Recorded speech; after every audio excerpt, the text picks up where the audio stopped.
నిన్న రాష్ట్ర వ్యాప్తంగా కూడా తెలుగుదేశం పార్టీ తన ప్రభుత్వంలో అక్రమంగా పొందినటువంటి డేటాను అది చౌర్యం కిందకి వస్తుంది. ఆ డేటా ద్వారా రాష్ట్ర వ్యాప్తంగా కూడా ప్రజలందరికీ కూడా IVRS కాల్స్ చేయడం జరిగింది. ఆ కాల్ యొక్క సారాంశం ఏంటంటే వైఎస్ఆర్ కాంగ్రెస్ పార్టీ ఈ యొక్క ఇల్లీగల్ లిక్కర్ను సప్లై చేస్తోంది, తయారు చేస్తోందని, అంతేకాకుండా వివేకానంద రెడ్డి మర్డర్ కేసును కూడా ప్రస్తావించడం జరిగింది.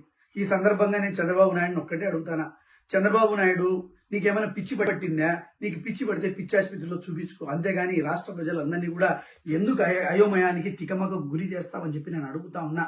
నేను గుడ్ అడ్మినిస్ట్రేటర్ని, నాకు అధికారం ఇవ్వండి అని దొమ్మలు కొట్టుకొని ఊరూరు తిరిగినావే, నీకు అధికారంలోకి వచ్చిన తర్వాత ఈ రాష్ట్రంలో ఒక్క పరిశ్రమను తీసుకొచ్చినటువంటి ఒక చరిత్రనే నీకు ఉందా అని చెప్పి ఈ సందర్భంగా అడుగుతా ఉన్నా. నువ్వు తెచ్చినటువంటి పరిశ్రమ ఈ 16 నెలల్లో ఒకటి ఏంటంటే కల్తీ మద్యాన్ని తయారు చేసేటువంటి పరిశ్రమను పెట్టడము.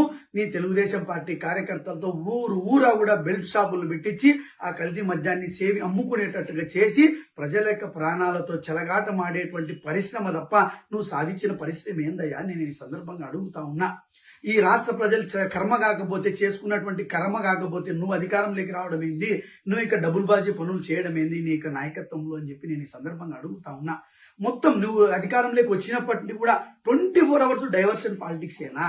ఇప్పుడైనా కల్తీ మద్యం జరిగింది, మా పార్టీ కార్యకర్తలు తప్పు చేశారు, ఇదిగో జయచంద్రారెడ్డి తప్పు చేశారు, సురేంద్ర నాయుడు తప్పు చేశారు, మేము చర్యలు తీసుకుంటాం, భవిష్యత్తులో ఈ రకమైనటువంటి తప్పిదాలు జరగనివ్వమని చెప్పి ఈరోజు అధికారంలో ఉన్నటువంటి పెద్దగా నీకు ఈరోజు 75 సంవత్సరాలు 78 సంవత్సరాలు వచ్చినాయి, ఆ మాట చెప్పలేవా? ఆ మాత్రం ఇంగితం నీకు లేదా అని చెప్పి ఈ సందర్భంగా నేను అడుగుతా ఉన్నా.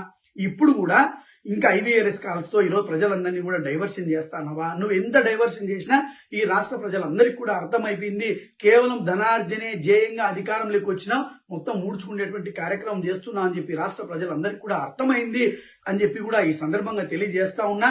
ఇమీడియట్ గా తక్షణమే చంద్రబాబు నాయుడు నువ్వు చేస్తున్నటువంటి పనికిమాల పనులన్నీ కూడా ఫుల్ స్టాప్ పెట్టు. ఈరోజు మెడికల్ కాలేజీలన్నీ ఈరోజు జగన్మోహన్ రెడ్డి గారి చేత నిర్మించబడి వారి చేత ప్రారంభమైనటువంటి 5 మెడికల్ కాలేజీలను కూడా PPP విధానం నుంచి బయటికి తీసుకురా. అదేవిధంగా పెండింగ్ లో ఉన్నటువంటి మెడికల్ కళాశాలన్నింటి కూడా ఈరోజు ప్రభుత్వ పరం చేయి, ఇమీడియట్ గా కన్స్ట్రక్షన్ చేయి అని చెప్పి కూడా ఈ సందర్భంగా తెలియజేస్తూ, అంతే విధంగా డైవర్షన్ పాలిటిక్స్ అన్నింటినీ పక్కన పెట్టు. తక్షణమే ఈ రాష్ట్ర ప్రజలకు నువ్వు బహిరంగ క్షమాపణ చెప్పి నువ్వు ఈ రోజు తెలుగుదేశం పార్టీలో ఎవరైతే ఇల్లీగల్ మద్యాన్ని సప్లై చేశారో, తయారు చేశారో వాళ్ళందరి మీద క్రిమినల్ కేసులు కట్టి వాళ్ళందరినీ అరెస్ట్ చేసి ఈ రాష్ట్ర ప్రజలకు బేషరతుగా క్షమాపణ చెప్పాలని చెప్పేసి సందర్భంగా వైఎస్ఆర్ కాంగ్రెస్ పార్టీ తరఫున డిమాండ్ చేస్తున్నాం.